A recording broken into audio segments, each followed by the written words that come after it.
Hey guys, what's going on? We're back with another Enhancement Shaman Mythic Plus video, back in the Ecodome Aldani or Al Dente, whatever you want to call it. Pretty sure it's not that one, but hey. Um, anyways, as Enhanced, I have found that deeply rooted elements plus Prism goes kind of insane, but you can't judge it off this first pull because I think everybody can agree the first pull of Enhance is usually pretty bad, even though we have Lust, which sucks. But yeah, it just takes a minute to get to proc. But yeah, from what I've been playing with, and like I was definitely struggling to find the drive to want to play anymore after I was playing with Ritual Forge and playing with regular Ascendants, but without a priest, it just didn't feel good. It really doesn't feel good if you're playing Ascendants without PI. It really doesn't. So I was getting frustrated that I wasn't really doing a whole lot of damage or anything like that. So I was like, man, what can I do? And then this week, I actually got Nether Prism in my vault on a mythic level, which was huge. It's awesome. I was excited. And but then I just bought the Ritual Forge on mythic as well. So I was thinking, and then it got brought to my attention, like, isn't Prism best in slot for DRE in Mythic Plus? And I was like, you know what? I think they're right. And I can't remember who it was, but I want to thank you for reminding me how good it was.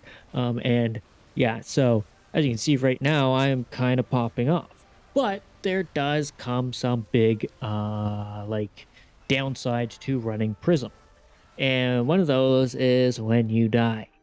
Unfortunately, if you get taken out, you lose all your stacks. So now with DRE, you typically want to trigger your Prism whenever you proc an Ascendance. Now, not every time, but majority of the time that is going to become true. And if you're like coming up to a big pull and oh, I'm just going to save on it, and you're at like, I want to say 16 stacks, maybe. You can see now I'm at 7, 8. That's a really good time to use it on your next Ascendance to trigger. But if you lose it at 16 stacks, like that's a big hit of DPS gone, and it sucks. It really does. And you'll see in this good portion of the dungeon, we do fall over quite a bit. And it really hurts. But, I would say honestly, it has revived my drive to want to push keys and stuff with Enhance. It really has. Like, I know a lot of people have been dooming over it, and Enhance has been in a pretty rough state. Considering the fact that we have to fully rely on RNG, which sucks, but it is what it is. I don't see any changes coming forth, and if we do proc a lot, we do get a significant amount of damage. Now in this dungeon, particularly by the end, I wasn't at an exceptional amount, but I did keep up for the most part. But in past dungeons that I have ran, I have been peaking at like 10 million overall. I have. Like, I finished I think it was a 14, or I think it was a 14 Arakara, and I finished at above 10 million overall, which was awesome. It was crazy. Now that could have just been really good procs, but it really does show that it can go insane. It really can. And your single target goes crazy too. Like, that's the power of Enhance right now, is the difference between AoE and single target is very minimal at the moment. Like, you don't lose a whole lot of AoE to single target like some classes do. So it's definitely a big gain there. But yeah, I was really struggling. I was getting very, very frustrated with the fact that I was just unable to push my damage any higher with Ritual Forge. It just wasn't feeling good. And, I got this Prism, and I was like, screw it, let's try it again. Let's see how it goes. And it just felt so much better. It really does. DRE just feels so good in Mythic Plus. It's unreal. Now on Mythic bosses and stuff like that, it doesn't feel as good, but I would be running it if I didn't have power infusion from my priest in raid. If I didn't have that, I would still be running DRE. And I think if I had a priest in my Mythic Plus group, I would probably run regular Ascendance only if they used PI whenever I would ascend. That would be it. Mainly because that's really the only time you want power infusion. But yeah, so from now on, I do plan to see how far I can go. Like currently, I think I am at 415s and 414s. So I'm 32, 30 something IO. So I really want to try and see if I can't get to like 16s all done and stuff like that, because yeah, it really has brought my want to push back. It truly has. I'm sick. I'm 727 now, I think. I still have a necklace to get and a chest plate to upgrade, but that'll come with time. Or I can just I think I could just craft them too. That could work too. I'm not sure. I'd have to check the sims and stuff like that, but I'm sure it wouldn't be the worst thing to just craft something anyways. But yeah, it is really I've really enjoyed it so far. I was really down and out about it, but playing my DK, working on it, and then I just got frustrated. Like I'm not on my shaman. I want to play my shaman. So I'm like, okay, let's figure this out. So I am very glad. Like you can just see my damage is just peaking up there right now. I'm having a lot of fun. Ignore I forgot I changed my details name. Ignore that. Oh, that was a meme for raid. But um yeah, so we're definitely having fun. And if you haven't been keeping up, Midnight is bringing a lot of changes. Now, in the most recent patch, I do believe Enhance wasn't really touched, but there was something that was brought to my attention, and it was the fact that Totem has been brought down from a 60-second cooldown back down to a 25-second cooldown. I don't know if that is an accurate change or not, but that seems really, really weird for me. It really does. Now I can understand it being a change for Resto Shaman, being that it would line up with healing rain, but for enhance, it doesn't quite make sense. They wanted it to be more of a cooldown, so they did, which I thought was really good, but then they just reverted it. I don't know. It could just be a tooltip bug, but from what I saw, they are bringing it back down to a 25-second cooldown or something like that, which I don't really agree with. I really don't. So it'll be interesting to see what exactly happens for that. And I don't think there's much else. I do know they are still working on things, but from what I have heard from Word Up and other people that have been playing Enhance on the Midnight beta or alpha, although I haven't been able to play it, which sucks. I really do want to, is that Enhance is actually feeling very, very good. So that's a great sign. And they have changed the way our, not necessarily mastery, but the way Storm Surge works. So if you know what Storm Surge is or you don't, it's basically what causes our Storm Strike to reset. Basically, instead of being auto attacks and other special abilities, it is literally just Storm Strike having a chance to reset its own cooldown now, which does line up a bit with some of the talents like Elemental Tempo, where every Maelstrom you spend lowers the cooldown of both Storm Strike and Lava Lash. So I am very excited to try it out. I am crossing my fingers I do get alpha at some point, and if I do, I do plan to do a really good deep dive into it, I guess, in a way, and see what exactly has changed, get some play in.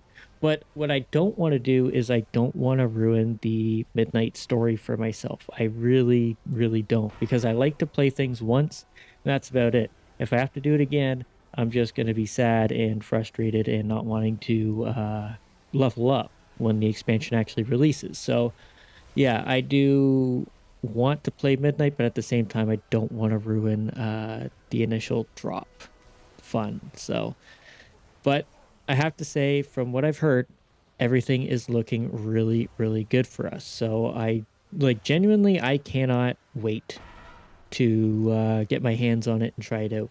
And that goes for both PvP and PvE as well, because that's kind of like the standpoint I will have. Um, so I do have high hopes, and I know a lot of people are doing about UI and add-ons and stuff, but I my general opinion is that this is a good idea to remove them all as well. I really do think I do think it's, gotten a bit out of hand.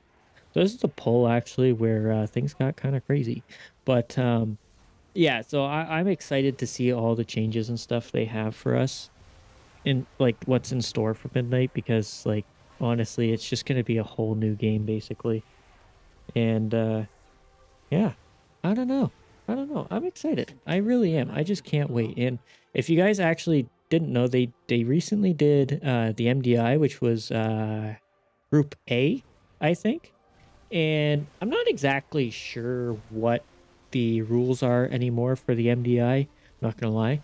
But it was actually quite interesting to watch some of them because you had the physical god comp, which was like Guardian Druid, Fury Warrior, BM Hunter, surprisingly a Havoc Demon Hunter, which was weird. I'm surprised they didn't run like a Windwalker and then run some sort of Shaman, but they had like a Resto Shaman instead of like a Mistweaver Monk.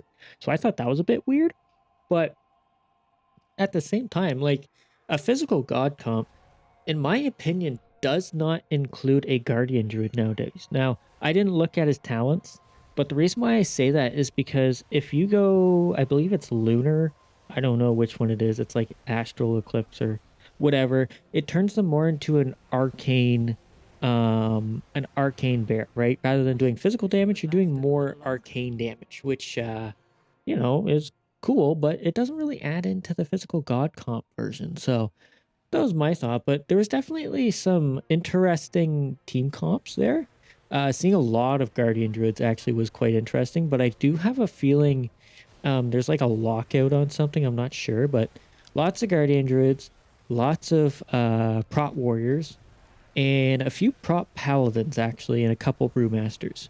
But definitely a lot of guardian druids from what I saw. Unfortunately, no enhanced shamans, but can you really blame them? No. But there was some Ellie and Resto shamans, so we did see some sort of representation for our class, unlike some others.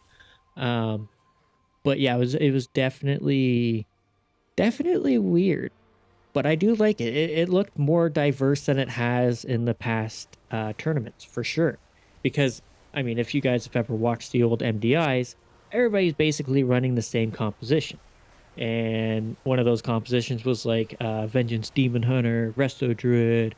I think it was like Frost DK, Enhanced Shaman, and like an Augmentation Evoker, or like Fire Mage Boomkin Aug Evokers. It was something silly like that, and it was like every single team. So it was like, this is boring to watch because everybody's doing the exact same thing. And now we're seeing a lot more diverse class choices and spec choices. So honestly, I can't wait to see what they pardon me, what they do in future MDI challenges because I think what they should do is they can't run the same class as maybe not the same spec in any dungeon, right? So for instance, they do a dungeon pool of I think it's 5 or 4. So you have to have the tanks all ready to go and stuff like that. But I mean, that does bring in the issue of spreading themselves too thin. I'm not sure, but like that would be really cool in my opinion. It really would be, is to just see like a complete lockdown. You have to make a composition for every single dungeon, and I think that would be really really cool, to be honest. I don't know, maybe it's just me, but I think it would get them to show more specializations and maybe get the meta people a little bit more comfortable seeing other specializations, because I'm sure everybody's experienced it, especially if you play enhancement shaman, that people are looking for very very specific comps in basic mythic plus. Even if you're going for like a 10 or something, they're looking for like, oh, I want like a prot warrior, demon hunter, frost dk, and I don't know what the other ones is. But yeah, it's just it's getting out of hand. So I really do feel like if they lock down the rules a little bit more on the spec choices, like you have to have a different spec for each dungeon. Now, I don't know if that's truly possible, but I think that would really add into an interesting factor in the MDI. I really do. It would definitely get me more interested because you would see these crazy combos, maybe focused around like a meta spec. Let's for instance, Frosty K. If you were to add in like I don't know, like a Shadow Priest, um, with a Vengeance Demon Hunter, maybe, or something, and really get its damage amped up. And then the next one, it would probably be like I think Fire Mage is really good right now, maybe. I don't know, or I don't know. Anyways, another meta spec, and then you run like augmentation evoker with maybe like a warlock or something. I guess warlock would be insane too, like seeing that destruction damage mixed with like a havoc demon hunter and stuff like just these random combos really showcase how to maximize a meta class, or possibly you know, emphasize it maybe with some not so meta classes, but really showcase like how to put a team comp together, right? Because right now it's just, oh, run these 5 classes and you could do any key. It's not really true, to be honest. It really isn't. I have seen some very, very high player base, but the reason why they call them meta specs is because they can handle like the 21s and 22s, even the 23s, for God's sake. And I think that's where people get blinded by, is just seeing, oh, they're doing 23s with this comp. This is what I have to run to get my 12 done. It has to be the only way I can do this. And, you know, it's really not. But yeah, that'd be really cool in my opinion. It would be really cool to see something like that. But yeah. Anyways, a quick tip for this boss, Soul Scribe, whatever his name is. Um, so when he does this twisty turny mechanic, which is like the third catchy of the ghosties, it only goes one way. So you'll see how I always start in one position and go to the second and then third. If you follow that pattern, you'll never have to worry about getting hit by the frontal. Just a heads up. Just a heads up. But yeah. Um, Anyways, guys, that is basically it for this video. We're definitely coming up to a tough point of WoW. We just had the turbo boost release, which is huge.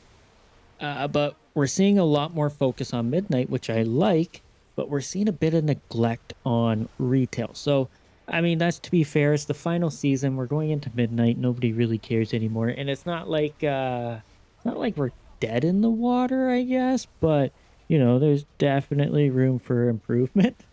So I wouldn't be surprised if we don't see any more changes, but you know, who knows what's going to happen after the MDI even. Who knows? Who knows? We might see some crazy changes, maybe not. But anyways, guys, that is it for this video. Thanks so much for watching. Hopefully you enjoyed, and hopefully I'll see you in the next one. Later!